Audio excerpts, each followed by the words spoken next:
Hi hello नमस्कार मंडळी, स्नेहलता संदीप या चॅनलमध्ये मी स्नेहलता तुमचं सगळ्यांचं आज सकाळी सकाळी अगदी मनापासून स्वागत करत आहे.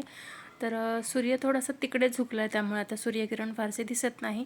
तर आज सकाळी पाणी येणार होतं, त्यामुळे ती सगळ्यात आधी पाणी भरायला गेले, कारण आता उन्हाळा सुरू झाला आहे आणि भरपूर प्रमाणात पाणी लागतं घरात पण. त्यामुळे मग म्हटलं आज कारण आम्ही तिघं असलो ना, तर 4 दिवसाला 2 हांडे आणि 1 कॅन भरपूर होते. पण आता उन्हाळा चालू असल्यामुळे भरपूर प्रमाणात पाणी पिलं जातं आणि पाणी पिलंच गेलं पाहिजे. आपलं शरीराला पाण्याची आवश्यकता खूप असते, कारण गरम खूप होत असतं, घाम खूप येत असतो. त्यामुळे भरपूर प्रमाणात पाणी सगळ्यांनीच पिलं पाहिजे.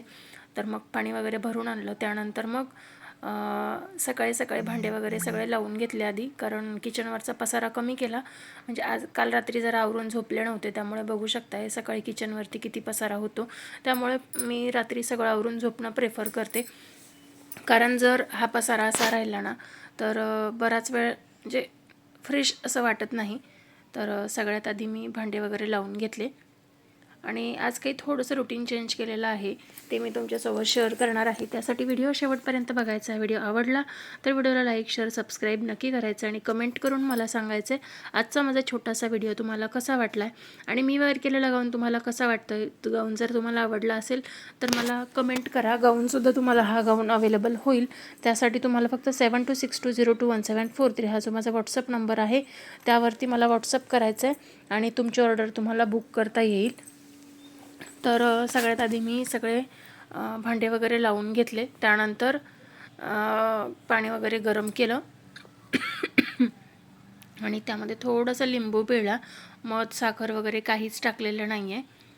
आता थोडंसं असं कंटाळा येतो आहे असं वाटतं, आळस येतो आहे असं वाटतं आहे. त्यामुळे म्हटलं मग लिंबू पाणी तरी सुरुवात करावी. तर गरम पाणी असतं ते एकदम न पिता थोडं सिप सिप करून पिलं तर ते चांगलं असतं शरीरासाठी आणि ते आंबट होतं जरा. मी हे खूप दिवसानंतर ट्राय करते, त्यामुळे मला जरा जास्त वेळ लागत होता. त्यानंतर मग लिंबू पाणी पिऊन घेतलं. त्यानंतर मग घरातल्या घरातच साधारण 10 ते 15 मिनटं चालून घेतलं. चालल्याने जरा थोडंसं वॉकिंग झालं तर माणसाला जरा फ्रेश वाटतं सकाळी सकाळी. त्यासाठी फ्रेश होऊन घेतलं. त्यानंतर मग बरीच कामं होती आजची. दिवसभराचं रुटीन पूर्ण मला तुमच्यासोबत शेअर करायचं आहे. त्यासाठी व्हिडिओ शेवटपर्यंत नक्की बघा. व्हिडिओ आवडला तर लाईक शेअर सबस्क्राईब नक्की करा आणि कमेंट बॉक्समध्ये कमेंट करून मला नक्कीच सांगा माझा आजचा व्हिडिओ तुम्हाला कसा वाटला आहे ते. त्यानंतर मग आंघोळ वगैरे केली, फ्रेश झाले. त्यानंतर मग देवपूजा करून घेतली. बघू शकता छान सुंदर मस्त अशी रांगोळी काढून घेतलेली आहे. त्यानंतर कलश वगैरे सगळं. आजची ऑलमोस्ट देवपूजाच सुंदर झालेली होती. बघू शकता आज फूल एकच होतं, खूप फुलं नव्हती, त्यामुळे तेच एक फूल थोडं थोडं करून सगळ्या देवांना मी ठेवून घेतलं होतं. बघू शकताय या पद्धतीने मी देवपूजा करून घेतलेली आहे आणि देवघरसुद्धा पूर्ण स्वच्छ केलेलं आहे. देवघरसुद्धा पूर्ण स्वच्छ करून घेतलेलं आहे. तर या पद्धतीने जेव्हा देवपूजा होते ना, तेव्हा खरंच खूप छान वाटतं. पूर्ण दिवसच छान जातो असं म्हणता येईल. तर बघू शकताय आणि छोटीशी रांगोळी काढलेली आहे, म्हणजे साच्याच आहेत माझ्याकडे, तर ते साच्यानेच रांगोळी काढली आहे. तर कसं दिसतंय माझं देवघर हे मला कमेंट करून नक्कीच सांगा. देवघर आवडलं असेल तर श्री स्वामी समर्थ ही छोटीशी कमेंट माझ्या व्हिडिओवरती नक्की करा. त्यानंतर अजून एक गुलाबाचं फूल गॅलरीत आलेलं आहे. बघू शकताय कसं दिसतंय, मस्त गोड गोंडस गुलाबाचं फूल आलेलं आहे. त्यानंतर ही एक कळी आलेली आहे, अजून एक छोटीशी कळी आहे. बघू शकता छोटंसं झाड आहे, पण त्याला भरपूर फुलं येतात माझ्या गुलाबाला. त्यानंतर हे जास्वंदीची कळी उमलाईच्या वाटेवरती आहे, ती सुद्धा मी तुम्हाला दाखवते. बघू शकता आज उमलणारच आहे ती. त्यानंतर मग शिवमला शाळेत सोडून आले. आज सोमवार होता, त्यामुळे मग महादेवाचं दर्शन घेण्यासाठी मंदिरात गेले. वाटेवरतीच आहे मंदिर येताना, त्यामुळे मग प्रत्येक सोमवारी जेव्हा वाटेल तेव्हा मी मंदिरात जाऊन येते. कारण माझ्या आयुष्यात खूप अशा गोष्टी आहेत ज्या सगळ्या मी महादेवावरती सोडलेल्या होत्या आणि आपण म्हणतो ना की मला पाहिजे ते होण्यापेक्षा माझ्यासाठी योग्य आहे ते देव करतो.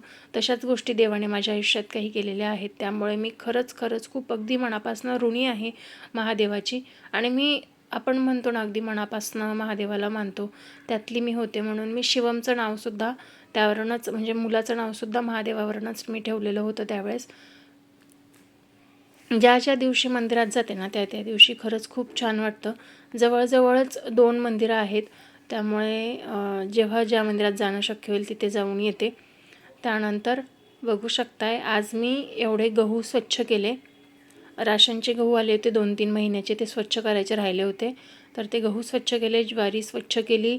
त्यानंतर वरती गॅलरीच्या वरती बरेच भांडे ठेवलेले होते, ते भांडे स्वच्छ घासून घेतले. ते मस्त छान बॉक्समध्ये भरून, जे लागत नाहीत ते भांडे आहेत ते बॉक्समध्ये भरून आणि वरती ठेवायचे आहेत. किचनवरती अजून बराच पसारा आहे, तो जो मला सगळं आवरायचा आहे.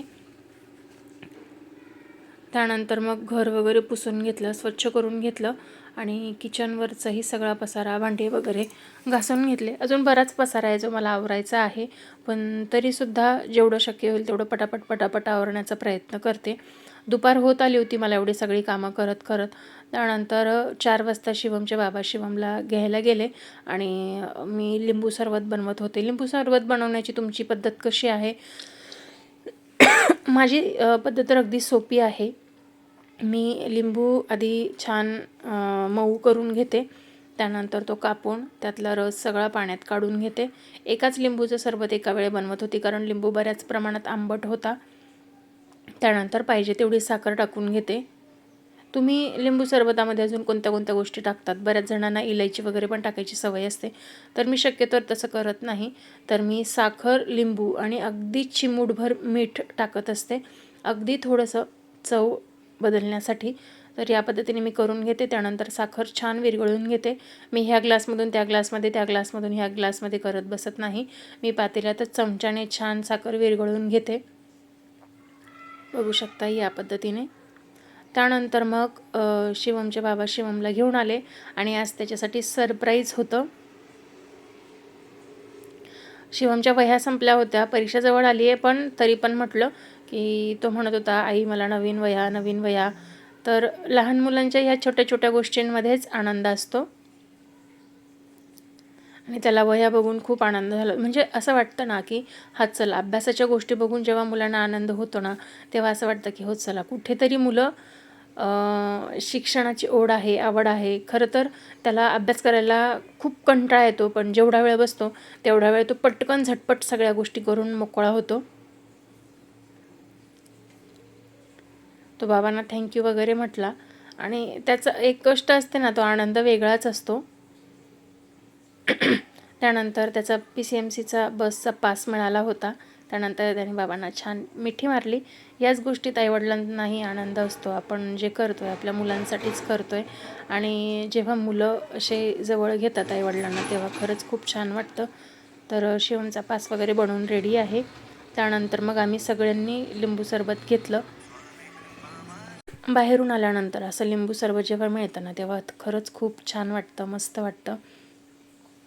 त्यानंतर मग घर वगैरे आवरून घेतलं पूर्ण सगळं.